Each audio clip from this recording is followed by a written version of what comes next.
Quel est votre nom? Oui. C'est M. Karon Mamadalou Diallo. Vous avez quel âge? J'ai 46 ans. Où vous êtes né? À Conakry. Quelle est votre profession? Marchand. Où vous êtes domicilié? Au quartier Andalay. Dites au tribunal ce qui s'est passé. Ok, merci. Le lundi 28 septembre, à 8h, je suis sorti chez moi. J'ai marché à pied jusqu'au niveau de l'ambassade de Corée, à la minière. Il y a eu 2 bus qui sont venus. Il y avait des gens qui portaient des maillots de Chelsea, en disant aux gens, allons-y, allons-y. À ce moment, moi j'étais un peu à un micro d'eux. Ils me disaient, allons-y, allons-y, allons-y. J'ai continué. Juste au niveau du carrefour rond-point de la Bellevue, il y a eu 2 pick-up de policiers qui sont venus nous bloquer. Et entre-temps, il y a eu beaucoup de foule. Puis, le mouvement, les gens étaient tellement nombreux, ils ont cédé, ils ont continué, nous on a continué. Arrivé aussi au niveau de l'échangeur, il y a aussi nos 3 pick-up de policiers. Et aussi, ils ont essayé de nous disperser, mais ils n'ont pas pu. Entre-temps, on est parti jusqu'au niveau de l'école primaire, de Dixine École.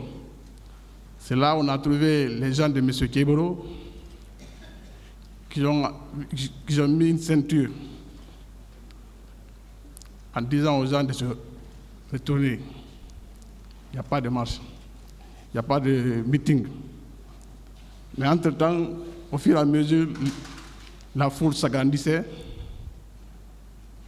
Il a tenté à faire de disposer la foule, mais il n'a pas pu. Entre-temps aussi, la foule s'agrandissait peu à peu. Maintenant, la pluie a commencé de venir. Il y a eu des jets de pluie, des gaz lacrymogènes. Chacun s'est cherché. Moi, je suis parti au niveau de l'Ariole qui descend vers l'Andrea. Un groupe de jeunes aussi sont venus en disant « Ah, M. Keboro a bloqué les leaders ». Entre-temps, je suis parti aussi vers la Fondis. Effectivement, j'ai trouvé M. Keboro avec les leaders. Il les parlait, mais avec un ton. Là aussi, il n'a pas pu maîtriser la foule. Maintenant, là-bas aussi, il y a eu altercation, il y a eu jet de pierre, chacun s'est cherché. Je me suis retourné maintenant encore au niveau de l'Andrea et je suis sorti vers la station Total qui fait face au stade. Entre-temps, la porte du stade était ouverte. Je suis rentré, je suis venu au niveau de la rentrée principale du stade, la porte qui était là-bas, je me suis arrêté là pour motiver les gens, entrons. En même temps, j'ai vu un ami de mon papa qui était venu, on a fait des accolades, on a parlé de la rentrée. 10 à 20 minutes, je suis rentré moi aussi au stade, sur la pelouse, je suis monté sur les gradins. Je suis arrêté là-bas. 10 à 30 minutes encore, je suis sorti. En ce moment, en sortant, il était vers 11h moins, 11h, j'ai aperçu les gendarmes des bérets rouges entrer sur la grande porte, à la rentrée principale. Ils tiraient. Je me suis retourné au niveau des gradins, je suis arrêté. Les bérets rouges sont rentrés au stade en tirant des tirs un peu partout. Les gens courais un peu partout. À ce moment, j'étais arrêté avec un jeune, juste au niveau du gradin. D'un seul coup, j'ai vu le monsieur tomber. Pour moi, il s'est évanoui. Dès qu'il est tombé, je me suis approché de lui, j'ai vu le sang couler. J'ai dit, ah, l'affaire là est sérieuse maintenant. C'est entre-temps que j'ai couru aussi, je suis parti vers les toilettes. J'ai trouvé un vieux avec des enfants qui étaient paniqués et peur. Ils étaient tous peur pour eux aussi. C'était un militaire qui était venu pour les faire du mal. Je suis rentré là-bas, je l'ai vu, le vieux et les enfants. Je les consolais, mais je n'étais pas rassuré parce que j'ai dit toujours, je ne suis pas à l'abri. C'est entre-temps aussi, je suis sorti, je suis parti dehors vers le palais des sports, là où il y a les cocotiers là. C'est à ce moment que j'ai trouvé M. Amadou Diallo, l'ex-correspondant de BBC.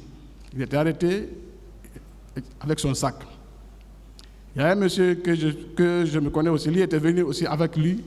Le monsieur m'a dit, ah, on va sortir par là. J'ai dit, non, arrêtons-nous ici, là où le monsieur là, parce que lui, peut-être c'est un journaliste, on ne peut pas nous toucher ici.